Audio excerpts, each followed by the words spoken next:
హల్లెలూయా, praise lord. ఎలా ఉన్నారు? ప్రభు నామమున మీ అందరికీ వందనాలు. ఈరోజు మన దేవుడు మనతో మాట్లాడే మాట ఏంటిదో చూద్దామా?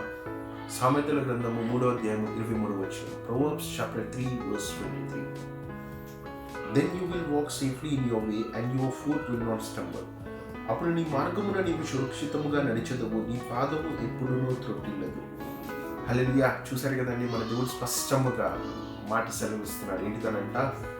నువ్వు నా మార్గములో నడుస్తావు, నీ పాదాలని ఎప్పుడు నీయకుండా, అవునా, నీ పాదాలు ఎప్పటికీ నీయకుండా కరెక్ట్ వేలో నేను నడిపిస్తాను.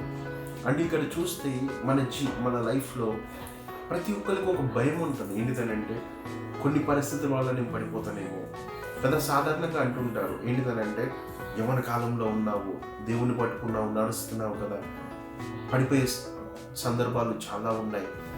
పడిపోతారు, యవ్వనులు తొందరగా తొట్టిల్లిపోతారు. చాలా మాటలు మనం వింటుంటాము కదా. వాటిని బట్టి ఒక్కోసారి భయం వేస్తుంటుంది.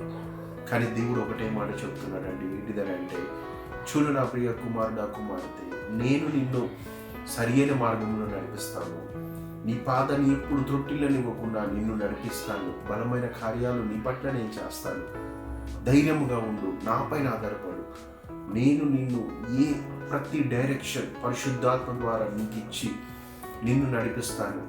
ఏది మంచిది, ఏది చెడుది, దేన్ని పట్టుకోవాలి, ఎలా నడవాలి, అన్నీ నేను నీకు ఒక డైరెక్షన్ ఇస్తాను.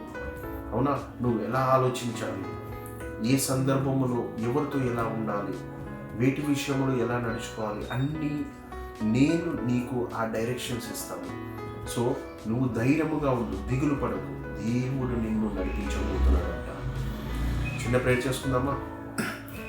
థ్యాంక్ యూ లార్డ్ జీసస్, సర్వశక్తి గల యేసయ్య, పరిశుద్ధాత్మ దేవా, యేసయ్య, అవును తండ్రి, ఇప్పుడే మీరు గొప్ప కార్యాలు మీరు చేయండి అయ్యా. ఈ బిడ్డల పట్ల తండ్రి నీ మేలుతో మీరు నింపండి, వారికి ఉన్న భయాన్ని తీసివేయండి, వారి మార్గాన్ని సరళం చేయండి, నడిచే నడవడికలో మీరు తోడుగా ఉండండి. ఎక్కడ కూడా త్రొట్టిల్లపోకుండా తండ్రి నీ బిడ్డల్ని ప్రభా మీరు ధైర్యంగా నడిపించండి అయ్యా. నీ ఆత్మని తోడుగా ఉంచి, అవును తండ్రి, నీ మేలులతో నింపి ప్రభా నీ బిడ్డల పట్ల మీరు గొప్ప కార్యం చేయమని యేసు నామమున నేను ప్రార్థిస్తున్నాను తండ్రి.